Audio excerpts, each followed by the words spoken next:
So, the teams are here, the players are available. Let's get the auction started.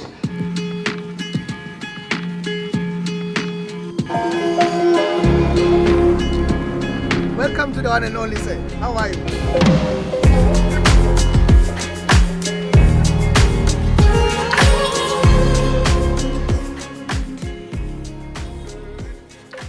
How's the first meeting with JP going here? He's a delight, isn't he?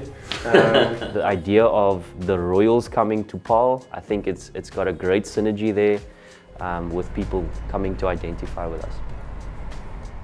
It's great to see such big franchises investing into South African cricket. There's certainly a need for an injection into the domestic game in South Africa. Scene 1, shot A, take 1. I'm Jake Lush-McCrum. I'm the Chief Executive of the Rajasthan Royals, Barbados Royals and now the Paarl Royals. So when we look at franchise opportunities all around the world, and when we do, we're looking at various facets that are going to bring value to us as a sports group. So number one is local talent, and in South Africa there's amazing quantity of local talent here, and I think that's really been progressing over the last few years. You know, there's a rich hunger for the game of cricket. Just the communities that surround, particularly the stadium in itself. You think about how there's this love for it. There's definitely passionate cricket fans, cricket players, and there's some great facilities at the ground, so we'll be looking to use those and work with the local communities to really bring more and more people into cricket. We're going to try and actually go deep into the community, and it's not just coming in for 1 month. We're here to invest in the cricket ecosystem, and as are the other franchises. Lyk dit al klaar beter. Ons gaan gou weer. Okay, gaan gou.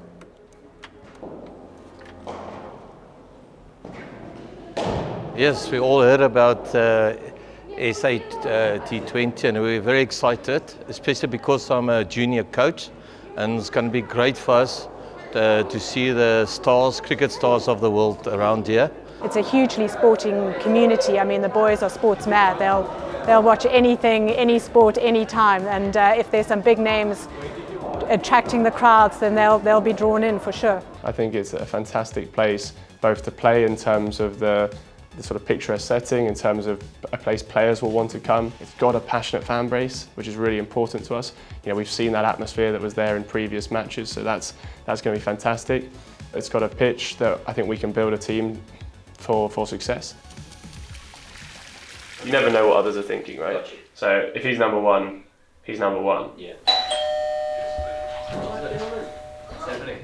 Nice to see you in the flesh. And you? How's it, guys? How are you doing?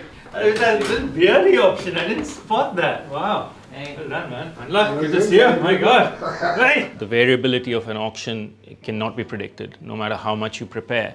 It's almost like playing a game of cricket.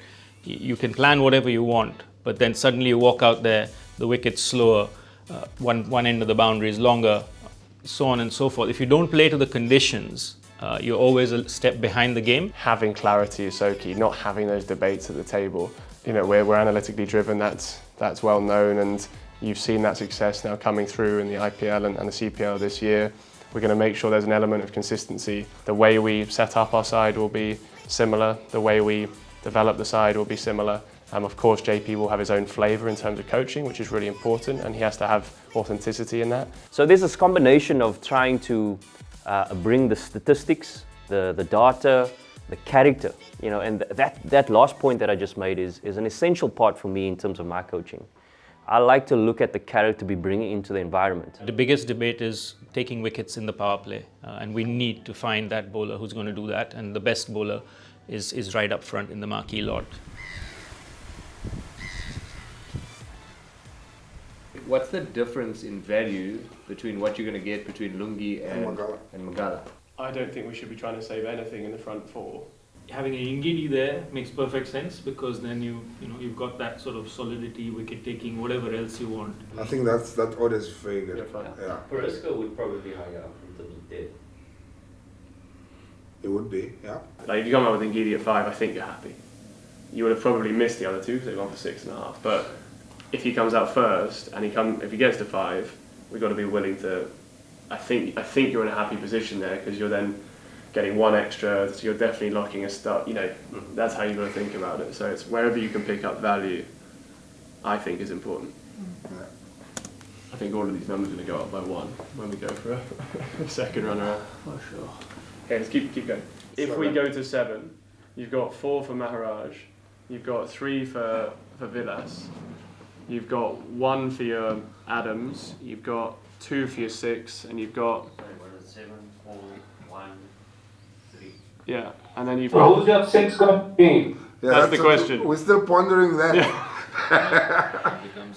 That gives you 3.3 for your number 6. What's that, Jado? You need Vilas though. We've got Vilas. Oh, we got Vilas, okay. Yeah, theoretically. The last is, sorry, the last is what number you are putting in there? 4, is it? 4, 5, yeah. Miller and Vilas 4, 5, depending on situation. Like Ngidi, he's our number 1 Then we have wicket-taking to bowler. pivot away from that plan then. Yeah, so I wouldn't take Ngidi off our list. I'd be still pushing quite hard to get him because he's elite. That's what I'm saying, then you pivot away from that. You pivot away from the all-rounder, Bosch and Bosch 3, Pretorius Janssen. You move away, you go harder and Ngidi. No. That's what I think. Then we'll pivot to Ngidi and then we'll do that then. So I think we go now into the next lot. Spinners. We're playing in Paarl and the spinner plays a crucial role. So for me, it's that mystery spinner, that leg spinner, that X-factor spinner that's going to be essential.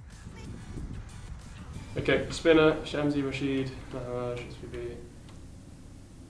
Anyone missing here? Manak has come a lot in the discussions as a backup spinner. It would be it'd be gold. For me, Luba looks like Luba somebody ticks a who lot of can... boxes. He The ticks age. more boxes. Yeah. The off Decent spinner, player in the the future. age. And left-handed. I think he ticks so many boxes for you guys. There's no reason why we have to think that you need a third seamer. Yeah. I don't think... Why should we think So- about so- spinner? The thing is, the wickets will obviously will deteriorate. So, is there a first option in terms of spin when the wickets will do that? Because I think if you're a spinner, you're able to turn the ball. It's okay. It's okay. You become as effective as Shamsi would. It's true, but in a sense, look, match winners are match winners, right? I'd either go cheap on that role, i.e. your Von Berg, or you go expensive on Shamsi, which I'm still... We put a number on Shamsi. If we don't get him at 5 million, then that becomes a cheap role, and we go between 500 and a million. Because And the good thing is Shamsi comes early, right? So you miss him, it means Stubbs you can definitely push on. then you pivot. And even a Vilas there, you've got a bit more capacity for because you've. Look, the one common thread was really Vilas. We just put him. We didn't put him in there just so that he wasn't in all the time. But we wanted to. I say no more than a million. No, sorry. Oh, Shamsi is. 6 million. Is that the number? Yeah. Shamsi could go anywhere, but yeah, you know Sunrise is going to have more cash than Jorn Janssen, and they're gonna spend. They might go for Shamsi as well. Yeah. They could. They could. But I think Janssen's the one you're most likely to actually miss because Sunrise, I don't think will want it. They'll learn from the IPL, right? Yeah. So let's just get some numbers. So just put 5 on each for now, and we'll adjust. I think we'll have to go more. That's fine. Yeah. That's a good order. Yeah. Okay. We're gonna have to go to the meeting, me and you. I can't take no loss. I don't even know what it. We've got a lot of work to do. Basically, what I want the guys to build out is reasonable squads for each team and how much the price is. Oh, easy. Oh, it's easy for us. Yeah. Okay. It's my time, think it's my year. Yeah. I really feel it's my time, think it's my year. Yeah. I really feel it's my time, think it's my year. Yeah. I really feel it's my time, think it's my pen ready. Used to hold myself back, my self-esteem damn petty. Gotta keep on. Evening, everybody, and welcome to South Africa. Yeah, I think we all look back on this moment in years to come as a very important moment, not only for South African cricket but world cricket. We know that this is a big occasion for you when you put your squads together, and we wish you well. Hit the ground and it go off, yeah. Hit the ground and it go off, yeah. Run it, ooh. I really feel it's my time, think it's my year, yeah. I really feel it's my time, think it's my year, yeah. I really feel it's my time, think it's my year, yeah. I really feel it's my time, think it's my. There are so many other aspects in terms of your planning, in terms of how you sort of set up your side, how you would like to play the game, what you see as the future. We need to debate certain aspects of trying to find solutions. So it's been healthy, it's been great, and now, we're at that point where we really need to make some concrete decisions. We you look at this, an essential one is obviously our wicketkeeper.